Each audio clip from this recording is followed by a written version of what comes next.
একটা মেয়ে কয়টা বিয়ে করতে পারে ভাই? মানুষ রাসেল মেরে দেখলে কি করে? একটা গালি দেয়। এই গালিটার দায়ভার কে? আজকে কে এটা আপনারা আমাকে বলেন, কে এটা দায়ভার কে নেবে? আর শুনেন, আমি একটা কথা বলি, হিংসা বিষোদ্গার এটার কোনো সমাধান না। আজকে দেখেন আমার উকিল মহোদয় এবং আমাকে আইনজীবীরা আমাকে বলতেছে যে বাংলাদেশের সংবিধান অনুযায়ী আপনাকে ডিভোর্স দেওয়ার 90 দিন পরে উনি বিবাহ করবেন, রাইট?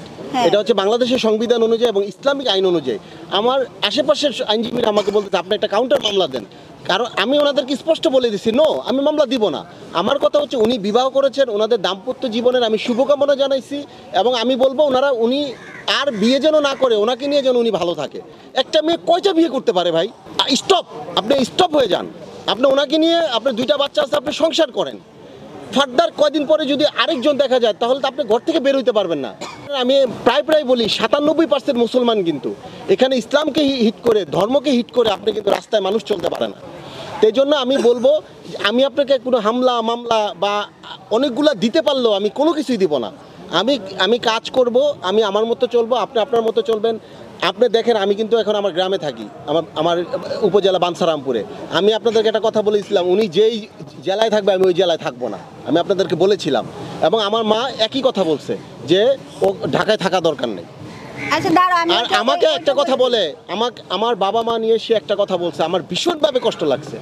আমি আপনাদের একটা কথা বলি, আমার মা প্রতিদিন যে গামছাটা দিয়ে পা মুছেন, আল্লাহর কসম আমি রাসেল বিয়ে সেই গামছাটা দিয়ে মুখ মুছি। আমি আমার মাকে এত ভালোবাসি। আপনারা জানেন যে আমার বাবা মানসিকভাবে অসুস্থ হয়ে বাইতুল মোকাররমে পড়েছিল, আমি অনেক দিন পর ওনাকে পাইছি। বেশিরভাগ সাংবাদিক আমাকে বলেছেন রাসেল ভাই আপনার মাত্র উঠতেছেন, আপনার বাবা যে উনি আপনার পরিচয় দিয়ে নামকে নো নেভার, মানে this is my father, my legal guardian, আমি কেন পরিচয় দিব না? সে আমার অহংকার, আমার বাবা, আমি পরিচয় দিয়েছি। এইগুলো নিয়েও কিন্তু সে অনেক মিথ্যাচার করছে।